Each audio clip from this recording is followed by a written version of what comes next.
எது வாதம், எது பித்தம், எது கபம், என் உடம்பு எது சார்?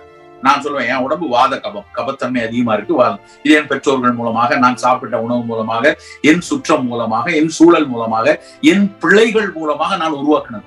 அப்ப நான் என் பிள்ளைகளை சரியாக்கி நான் சரியா போனா அந்த வாத கபத்தினுடைய பிரச்சனைகள் தீரும். அதுபோல ஒவ்வொருத்தரும் நம்முடைய உடல் என்னன்னு தெரிஞ்சுக்கணும். எனக்கு பித்தம் கூடியிருக்கா, கபம் கூடியிருக்கா, வாதம் கூடியிருக்கா, என் உடம்பு எதுன்னு நம்ம தெரிந்து கொள்ளணும். உங்க அருகாமையில் இருக்கக்கூடிய வைத்தியத்தை போய் நாடி காமிச்சு அவர் பார்த்து சொல்லுவார், சார் உங்க உடம்பு வாதம் கூடியிருக்கு, கபம் குறைஞ்சிருக்கு, பித்தம் கூடியிருக்கு. இதை நான் புரிந்து கொள்ளணும். என் எடை எவ்வளவு, என்னோட BMI எவ்வளவு, என் சாப்பாடுல கலோரி எவ்வளவு, இது மாதிரி நவீன அறிவியல் கற்றுக் கொடுக்கிற விஷயத்த நம்ம கற்றுக்கிறோம். ஆனா என் உடல் வாத உடலா, என் உடல் பித்த உடலா, என் உடல் கப உடலா, எனக்கான தேர்வு என்ன, நான் எதை எடுத்துக்கொள்ளணும், நான் எந்த சுவை அதிகம் சாப்பிடணும், எனக்கு கபம் அதிகமா இருக்குன்னா நான் இனிப்பை குறைக்கணும், எனக்கு வாதம் அதிகமா இருக்குன்னா புளிப்பை குறைக்கணும், அப்படிங்கிற ஒரு புரிதல் அத்தனை பிள்ளைகளுக்கும் 8ஆம் கிளாஸ் 9ஆம் கிளாஸ்ல இருந்தே தெரியணும். அன்றைக்கு இதை நம் தாத்தா பாட்டி சொன்னாங்க, மறந்துக்க மாட்டோம் நம்ம எல்லாம். இதை சாப்பிடாத, வாயு வந்துடும், இதை சாப்பிடாத, பித்தம் ஏறி போய் கிடக்கு, ஏற்கனவே நெஞ்செல்லாம் கபம் கட்டி இருக்கு. இந்த வார்த்தைகள் எல்லாம் நம் வீட்டில் புழங்கிய வார்த்தைகள் தான்.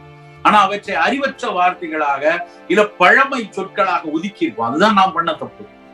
அவற்றை விடுத்து இந்த விஷயங்கள் எல்லாம் நம்ம அறிவியலோடு சம்பந்தப்பட்டது, நம் மொழி கொடுத்த விஷயங்கள், நம் சமூகம் கொடுத்த சொத்து என புரிந்து அவற்றை வச்சிருந்தோம்னா நம்ம உடல் நலமாக இருக்கும். நண்பர்களே, நம் உடல் சரியாக இருக்க 6 சுவை உள்ள உணவுகளும் நமக்கு வேணும். இனிப்பு வேணும், ஆனா வெள்ளை சக்கரை வேண்டாம். இனிப்பு பழங்கள்ல இருந்து வரட்டும். பழங்கள்ல இருந்து கிடைக்கக்கூடிய இனிப்பு ஒவ்வொருத்தருடைய இனிப்பு தான் உடலை வளர்க்கும். சின்ன குழந்தைங்க இனிப்பு வேணும், நல்ல இனிப்பு சுவையுள்ள விஷயம் எடுக்கணும்.